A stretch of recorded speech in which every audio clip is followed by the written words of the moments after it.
बिस्मिल्लाहिर्रहमानिर्रहीम। आज का करंट अफेयर टॉपिक है TLP controversies with government and TLP stand for Tehreek Labbaik Pakistan, formed in August 2015 and the founder of TLP is Khatim Hussain Rizvi।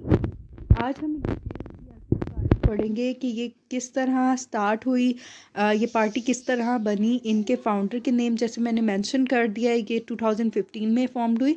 और इसके अंदर जो आजकल भी कंट्रोवर्सीज चल रही हैं गवर्नमेंट के साथ, वो भी हम डिस्कस करेंगे। बट उससे पहले हम डिस्कस करेंगे कि पास्ट में इनकी क्या कंट्रोवर्सीज थी, किन वजह से जो है ये पार्टी बनी। ठीक है, नेक्स्ट ये इनका फ्लैग है तहरीके लब्बैक या रसूलुल्लाह।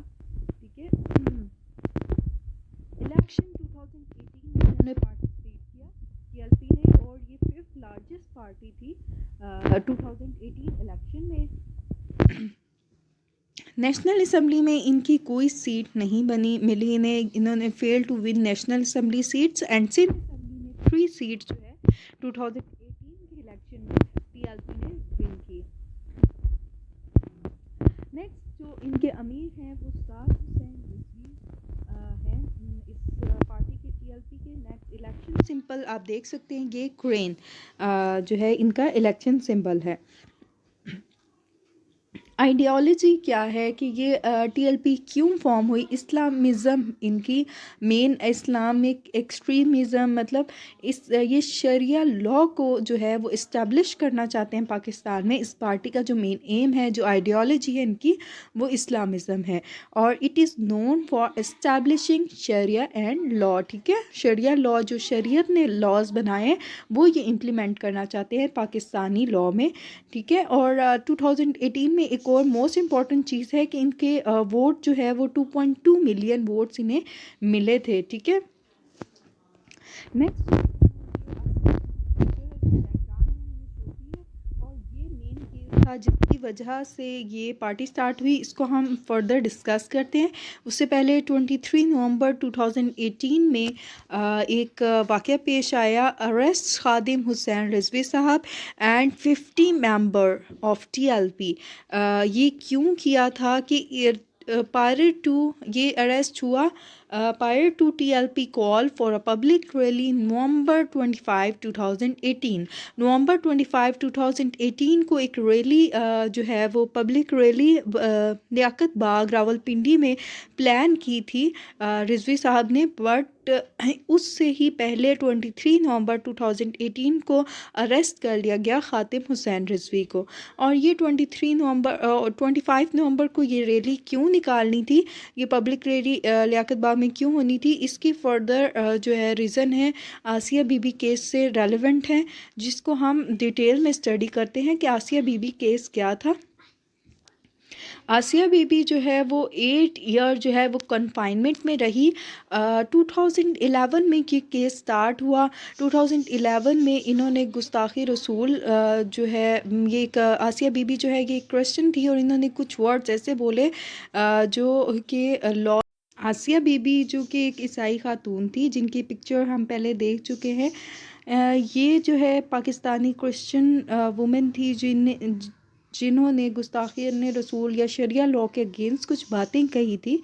आपस में एक छोटी सी फ़ाइट के दौरान इन्होंने कुछ वर्ड्स इस तरह के कहे थे, जिसके बाद शेखुपुरा की पुलिस ने इन्हें अरेस्ट कर लिया। और वहाँ पे काफ़ी एक मतलब जो है समा बन गया कि लोगों ने इन्हें मारना, घर में आके मारना गया, अदालत में लेके जाया गया, जहाँ पर इन्हें इनके ख़िलाफ़ डिसीजन हुआ कि सज़ाए मौत का ऐलान कर दिया गया। बट इनके हस्बैंड ने इसको रिव्यू करने के लिए, दोबारा इस केस पे रिव्यू देने के लिए इस हाई कोर्ट में अपील की, और हाई कोर्ट ने भी सेम डिसीजन दिया कि हैंग आसिया।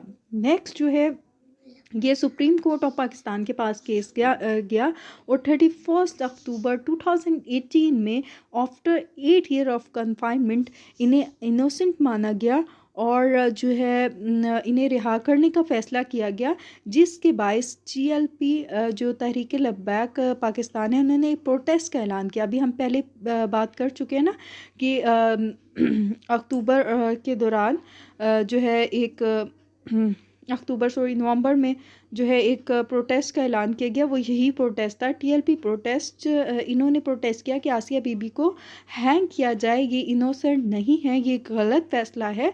तो इसके बाद जो है मोहम्मद अफजल कादरी जो है उन्होंने एक डेथ को फाउंडर हैं टीएलपी की, उन्होंने भी कहा कि इनजस्टिस की भी डेथ होनी चाहिए, इन्हें भी किल कर देना चाहिए जिन्होंने ये फ़ैसला लिया है कि एक गुस्ताखे रसूल को भी इनोसेंट करार दिया, तो ये बहुत गलत फ़ैसला है। इसके बाद 2 नवंबर 2018 को गवर्नमेंट और टीएलपी के दरमियान एक मुआहदा हो गया इस प्रोटेस्ट को लेके कि अगर हम आसिया बीबी को वो हमें रिहा करने दें तो हम जो प्रोटेस्टर थे जिन्हें हमने कैद अरेस्ट किया हुआ था उन्हें भी हम छोड़ देंगे।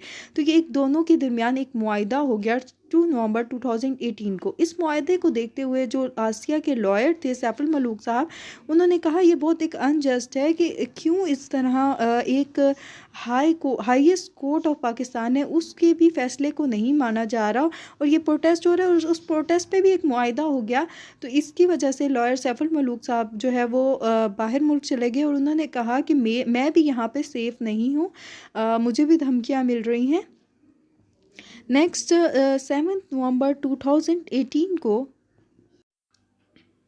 12 अप्रैल 2021 Saad Hussain Rizvi the son of Khadim Hussain Rizvi, इन्हें अरेस्ट कर लिया गया। ये जब जनाज़ागाह से वापस आ रहे थे उस टाइम इन्हें अरेस्ट कर लिया गया। ये अरेस्ट क्यों था कि इन्होंने एक प्रोटेस्ट प्लान किया हुआ था जो कि 20 अप्रैल को होना था। उससे पहले ही इस साद हुसैन रिजवी को अरेस्ट कर लिया गया क्योंकि सोचा जा रहा था कि इसके प्रोटेस्ट की वजह से बहुत ज़्यादा वायलेशन हो जाएंगी या फिर बहुत ज़्यादा हंगामा होगा, इसलिए उन्हें पहले ही साद हुसैन रिजवी को अरेस्ट कर लिया गया। और अरेस्ट करने के बाद 12 अप्रैल के बाद 13 एंड 14 अप्रैल को जो पूरे मुल्क में एक प्रोटेस्ट स्टार्ट हो गया और 3 डेज़ प्रोटेस्ट था जो कि बहुत ज़्यादा वायलेशन जिसकी वजह से हुई। और फ्रांस वालों ने अपने जितने भी यहाँ पे फ्रेंच लोग रहते थे, फ्रांस के लोग रहते थे, उन्हें वापस बुलाया। उन्हें कहा कि कुछ अर्से के लिए वो ये कंट्री लीव आउट कर दें। ठीक है। 14 अप्रैल 2021 को एक नोटिफिकेशन आया हुकूमत गवर्नमेंट की तरफ से कि पार्टी को बैन कर दिया जाए क्योंकि ये जो वायलेशंस हुई इस प्रोटेस्ट के दौरान तो वो बहुत ज़्यादा लॉ के अगेंस्ट थी। तो 1997 एंटी टेररिज्म एक्ट के खिलाफ की जो लॉ है उसके थ्रू इस पार्टी को बैन करने का एक नोटिफिकेशन आया और 15 अप्रैल को टोटली इस पार्टी को बैन कर दिया गया। नेक्स्ट 20 अप्रैल 2021 को फिर से बहुत ज़्यादा वायलेशंस हुई सदर एरिया लाहौर में, उसके अलावा प्रोटेस्ट हुआ और 20 अप्रैल को एक साद हुसैन रिजवी को रिलीज़ कर दिया गया। ये कहना था टीएलपी रीडर फैज़ान अहमद का and Atiq Ahmad public relation officer of Punjab prison. ठीक है, इन लोगों ने 20 अप्रैल को एक स्टेटमेंट दी कि साद हुसैन रिजवी को रिलीज़ कर दिया गया है और लेकिन लाहौर जेल सुप्रिटेंडेंट जो है असद वराइच स्टेटमेंट थी कि हमने साद हुसैन रिजवी को बिल्कुल भी जो है वो रिलीज़ नहीं किया बल्कि वो अभी तक कैद में है और कोई ऑर्डर्स मेरे पास नहीं है कि मुझे उन्हें रिलीज़ करना है। ठीक है, तो ये असद वराइच की ये स्टेटमेंट थी। जिसके बाद शेख रशीद साहब ने ये कहा था कि जो उन्होंने कंफर्म किया था कि रिजवी साहब को अभी तक नहीं हमने फ्री नहीं दी और उन्होंने ये भी साथ साथ ऐड किया कि 669 आउट ऑफ 773 पीपल जो है वो रिलीज़ कर दिए गए हैं। ठीक है, दैन 25 अप्रैल 2021 को ये गवर्नमेंट और लॉ जो है सुप्रीम कोर्ट के आपस में मुआहदा तो नहीं कह सकते लेकिन इनकी आपस में जो बात हुई उसमें इनके साद हुसैन रिजवी की जो कैद की एक्सटेंशन लेते गए। ठीक है, तो 29 अप्रैल 2021 तक वो एक एक्सटेंशन ली गई कि साद हुसैन रिजवी को अभी तक जेल में ही रखना है। ठीक है, लेकिन जो सुप्रीम कोर्ट या लाहौर कोर्ट ने रिव्यू दिया कि नहीं हम इनकी एक्सटेंशन नहीं कर सकते इस सब की बिना पे। ठीक है,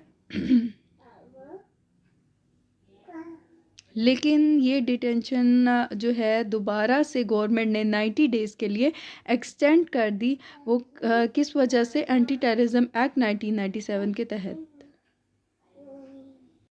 एक इम्पॉर्टेंट थी कि 7 नवंबर को टीएलपी से बैंड हटा लिया गया।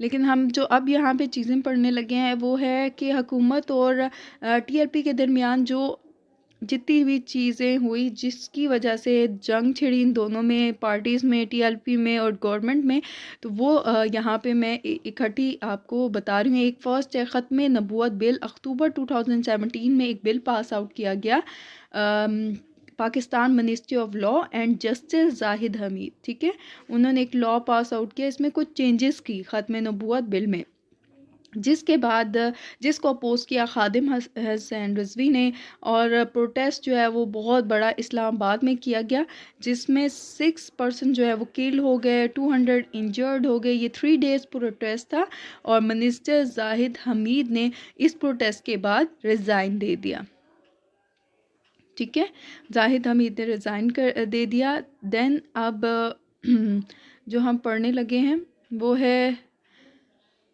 जो एक्स्ट्रा जुडिशल किलिंग थी मार्च 2029 में।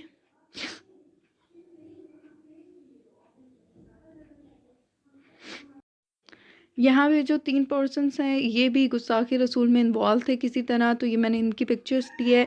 जो मिड में पिक्चर है वो है प्रोफेसर खालिद हमीद की। मार्च 2019 में इन्हीं के स्टूडेंट ने इन्हें कत्ल कर दिया सिर्फ इस वजह से कि ये गुस्ताखी रसूल में इन्वॉल्व थे, ठीक है। कोई इन्होंने स्टेटमेंट ऐसी कही थी जो इनके स्टूडेंट को अच्छी नहीं लगी या गुस्ताखी रसूल में थी, तो इस वजह से इनका कत्ल हो गया। नेक्स्ट 2018 में ग्रीट विल्डर जो है फर्स्ट पिक्चर में जो आपको नज़र आ रहे हैं, इन्होंने एक कंपटीशन का सोचा कि हम एक कंपटीशन करवाते हैं मोहम्मद सल्लल्लाहु अलैहि वसल्लम की स्केचिंग के जो है पे, तो उसमें बहुत ज़्यादा लोगों ने पार्टिसिपेट किया।